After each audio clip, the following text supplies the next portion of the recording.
as the kingmaker puts her in an influential position. But she is not the wife of the chief.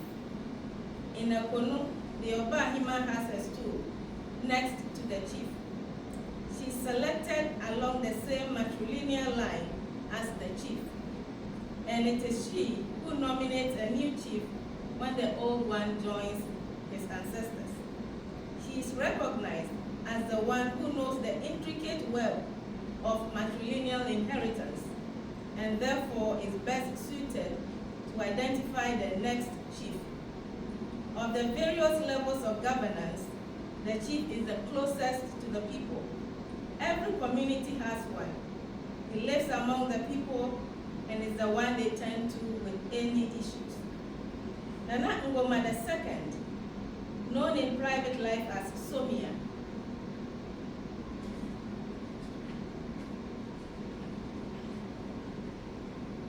was a shy, unassuming, and lanky middle-aged man who did not really want to be the chief. His uncle, the flamboyant Ngoma I, was larger than life, literally and figuratively.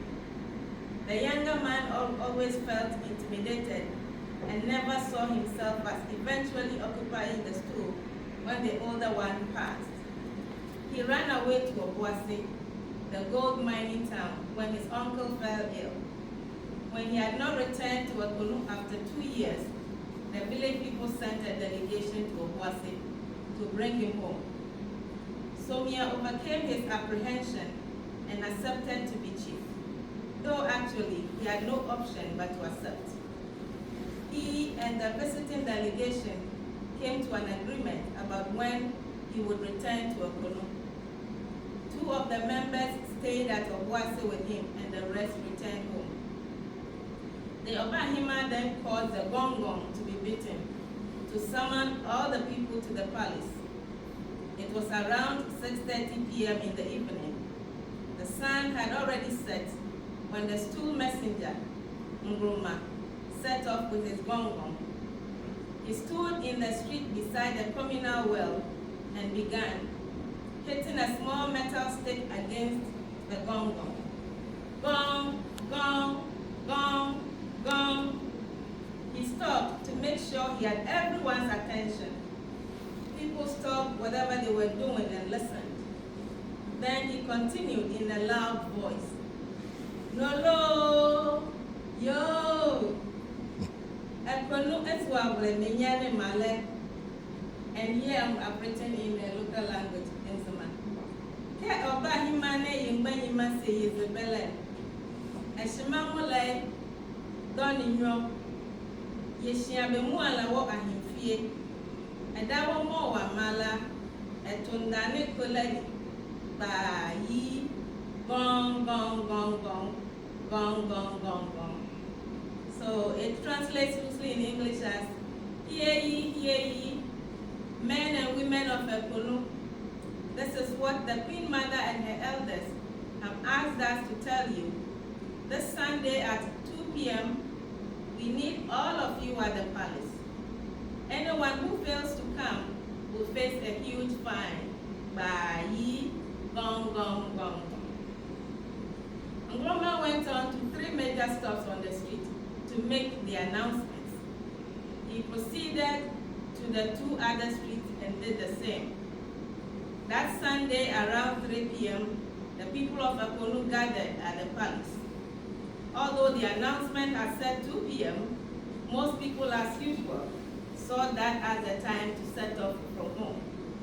When everyone was seated, Obahima Ekeleba came out and was held onto her stool, flanked by the elders. She was nicely dressed in a rich cotton wrapper, a piece of kente worn over her shoulder, and a chain of large beads around her neck and on her wrists. Her gray curled hair was braided into a puff with a chain of colorful beads.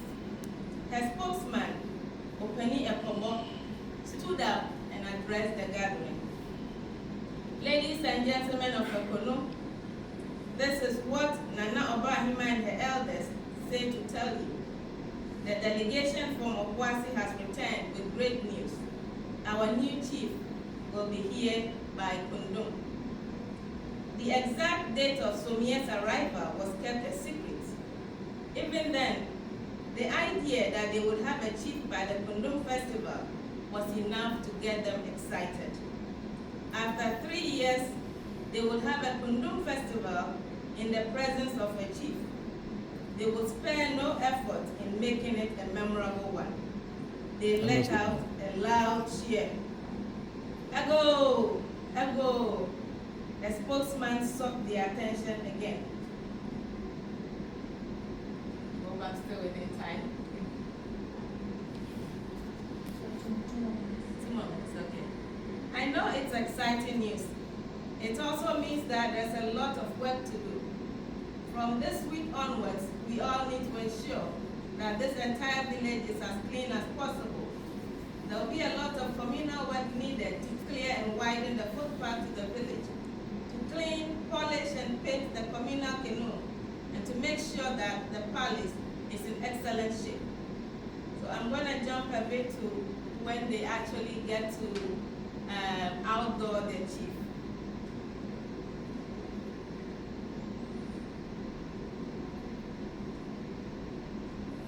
After the delegation visited Obuasi, the 2 elders they had left behind returned with Somia. They arrived late at night so as not to be noticed. They confined him in a room in the palace for 2 weeks. This was very important. During this time, Somia would literally transform from a simple, regular man to the wise occupant of the royal Akonu stool.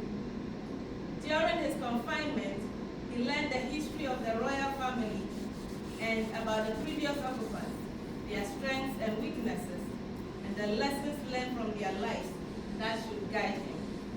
He was taken through the different customs and beliefs of the people, the various gods of Akonu, and what each of them liked, and most importantly, what they hated as well.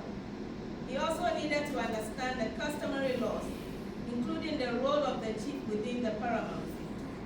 He was bathed in various herbs to fortify him and give him supernatural strength.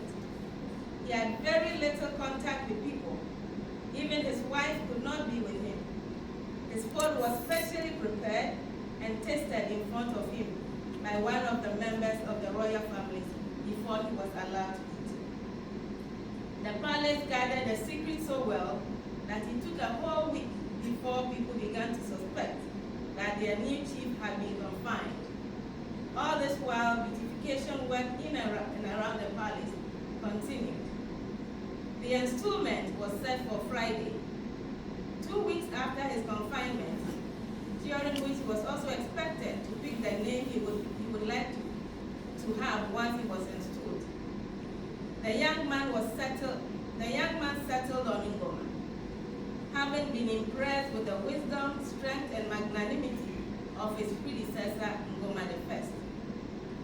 Early on the Friday, he cast away his confinement clothing and was held into his royal costume, a pair of gold-colored shorts and matching short-sleeve shirt of silk, over which flung a rich and colorful kente. On his finger was a golden ring, on his neck a golden chain, at the end of which hung a golden elephant, the symbol of the stool. A large golden bangle adorned his wrist and another his elbow. An elaborately designed golden crown was put on his head, while his feet was adorned with ahinima sandals with intricate designs.